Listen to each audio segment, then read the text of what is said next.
తెలంగాణకి సంబంధించి హైడ్రాకి సంబంధించిన వివాదం. Exactly. Hydraa commissioner Ranganath future ఏంటి? హైకోర్టు తీర్పు ప్రకారం ఆయన తప్పిస్తారా? లీగల్ గా ప్రభుత్వం దారులు వెతుక్కుంటుందా?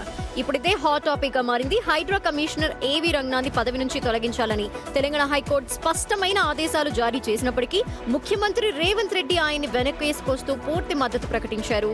కోర్టు ఆదేశాల ప్రకారం ఆయన వెంటనే ఆ బాధ్యతల నుంచి తప్పించాలా లేక లీగల్ ఆప్షన్స్ ద్వారా కాపాడుకోవాలా అనే అంశంపై ప్రభుత్వం ప్రస్తుతం తీవ్రంగా కసరత్తులు చేస్తోంది.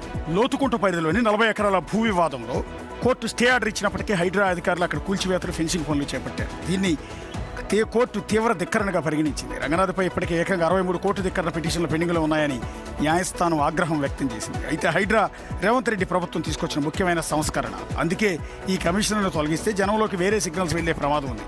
అందుకే రంగనాథ్ను కంటిన్యూ చేసేలా ప్రభుత్వం తరఫున హైకోర్టు డివిజన్ బెంచ్ లేదా సుప్రీంకోర్టుకు అప్పీల్కు వెళ్లేందుకు లీగల్ ఆప్షన్స్ను పరిశీలిస్తోంది తెలంగాణ సర్కార్. Shantha Sriram constructions private limited Hydraa మీద కేసు వేయడం వల్ల ఈసారి ఖచ్చితంగా ఆయన మీద యాక్షన్స్ తీసుకుంటూ తప్పించాలని చెప్పి హైకోర్టు ఆర్డర్స్ జారీ చేసింది. మొన్న రేవంత్ రెడ్డి ఢిల్లీలో మాట్లాడిన మాటలను బట్టి చూస్తే ఎట్టి పరిస్థితుల్లో కూడా వెనక్కి తగ్గేది లేదు. రంగనాథ్ ప్రజల కోసం, ప్రభుత్వం కోసం, ప్రభుత్వ భూముల్ని కాపాడే ప్రయత్నం చేస్తున్నారు. సో మేము కాపాడుకుంటాం అన్నట్టుగానే ఆయన ఒక గ్రీన్ సిగ్నల్ ఇచ్చారు. లీగల్ ఆప్షన్స్ ని కూడా ఆయన పరిశీలిస్తున్నారు.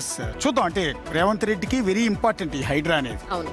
సో అలాంటి సందర్భంలో హైడ్రా రంగనాథ్ని కనుక తప్పిస్తే అది ఖచ్చితంగా ప్రభుత్వం మీద కొంత నెగిటివిటీ వెళ్ళే అవకాశం ఉంటుంది. కాబట్టి ప్రత్యామ్నాయాలు ఏంటి అనేది గవర్నమెంట్ ఆలోచిస్తోంది.